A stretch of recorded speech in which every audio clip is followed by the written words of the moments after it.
In this next video, I'd like to introduce you to a wonderful but often overlooked region of France, the Dordogne.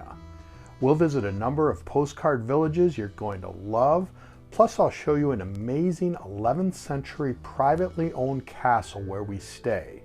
And you're going to want to stick around to the end because I've got several off the beaten path places to visit for you as a bonus. Hey there, Ralph Velasco of the Continental Drifter, where I share simple but powerful tips designed to make your travels easier and your photography even better. If you're new here, be sure to hit that subscribe button. Know that everything I talk about will be linked in the description below. All right, let's do this. Remember, drifters, life's too short not to travel. The Dordogne is a department of France, and it's located in the region of Nouvelle-Aquitaine between the Loire Valley and the Pyrenees, and is named after the river Dordogne that runs through it. On my France's Magical Dordogne experience, we stay at a private castle called Chateau Marouatte, and it's located in the northwest part of the Périgord, known as the Périgord Verte. It's a fortified castle from the 11th century and situated on 270 acres of beautiful grounds. Much of it wild forest, but some of it gorgeously manicured. If you look up the word castle in the dictionary, there's a picture of Chateau Marouatte right next to it. It's wonderful. The owner's quarters and 11 bedrooms, all with private baths, have been lavishly decorated with period antiques and art throughout by owners Miles and Adriana Copeland. It's chock full of gorgeous oriental rugs, handcrafted furniture, suits of armor, tapestries, stained glass, rare tiles, and other original artwork. And there's even a huge game room. Miles and Adriana told me that when they originally purchased the property over 30 years ago, it had just a table and 2 chairs in it. Knowing what it looks like today, that's simply unbelievable to me. As you can imagine, it has a very large kitchen and dining room where we all eat. Samantha and her husband Chris, the castle chef, are a British couple who live year-round on the grounds and take care of most of the day-to-day aspects of the property. It also has what I understand to be the second largest pigeon house in the Dordogne, and it's so interesting inside and out.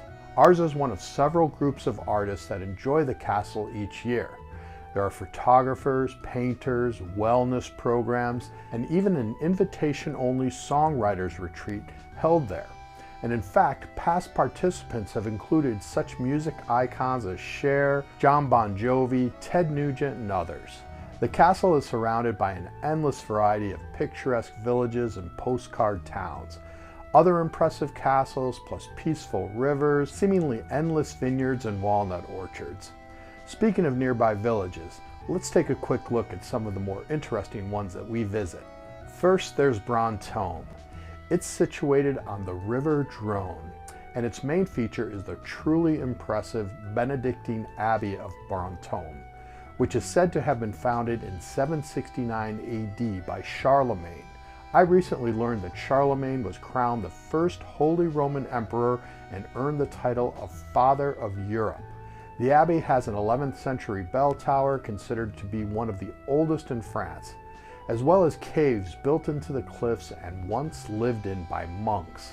There are several Michelin-starred restaurants that come highly recommended, one of which is called Les Moulins de l'Abbé, located in a picture-perfect setting on the river.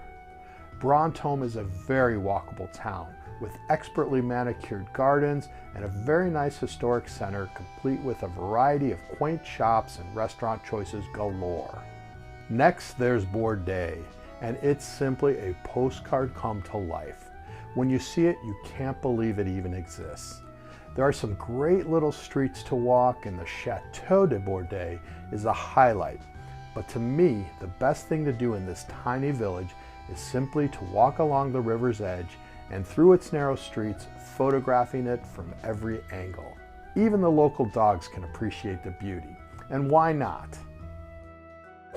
If you're thinking this might be an experience you'd be interested in, see the description below for a link to all the details of our upcoming trip to the Dordogne.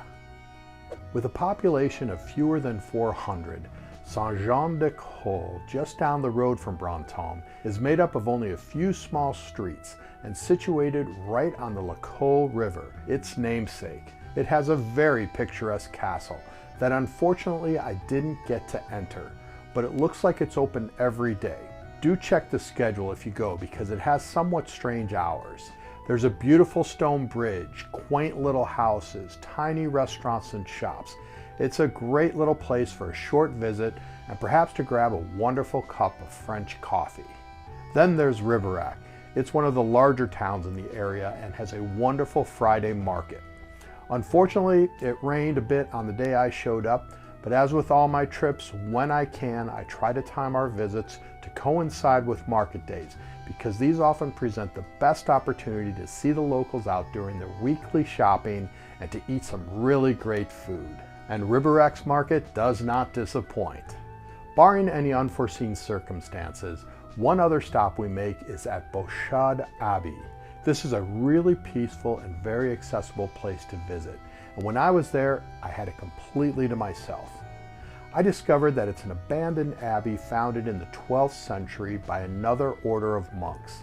It was partly destroyed during the Wars of Religion in the 16th century, and much of it is still in ruins. But in the springtime, when I was there, it came complete with fields of wild wheat accented with beautiful bright red poppies. All right, thanks for sticking around, and for doing so, here's your bonus. On another day, we visit a caviar farm and processing plant in Nuvik, where we learn about its production and even have a tasting. Did you know that they farm sturgeon in this area and harvest their eggs for caviar? I didn't. There's also a nearby mill that processes walnuts and hazelnuts just across the way that we visit. The interior reminds me of a Rube Goldberg contraption. And there's even a small shop where people can buy their products. There are even caves in the Dordogne with Neolithic paintings dating from 19,000 BC. The one we visit is called Grotte de Villars, and these are the original paintings, not a recreation like you'll find in some places. I was really lucky and had a private tour of the caves led by the granddaughter of the man who owns the land on which they were discovered. Her name is Catherine. Because I was with her, I could take a few photographs inside, but normally photography isn't allowed. Sorry. The portion that's open to the public makes up only about 500 meters of an estimated 26-kilometer cave system. So what you see on the tour is roughly only 2% of what's actually there. It was discovered in December 1953 by members of the Speleo Club de Périgueux after they noticed what appeared to be a foxhole emitting steam and went to explore. This is what they found, and I can't imagine what it must have been like to see it for the first time in tens of thousands of years. I don't know about you, but I love these kinds of experiences and activities because they're so unique and specific to the place. I try to include them on all my trips. Question of the day. Have you been to the Dordogne? Have you ever dreamt of staying in a castle like Chateau Marouatte? Go ahead and put your answers in the comments below. Well, I hope you enjoyed this video about the villages and other sights to see in France's Dordogne. And do let me know in the comments if you want to see more like it, and give it a big thumbs up. If you haven't already, be sure to look around the channel, subscribe, turn on notifications so that you don't miss an episode.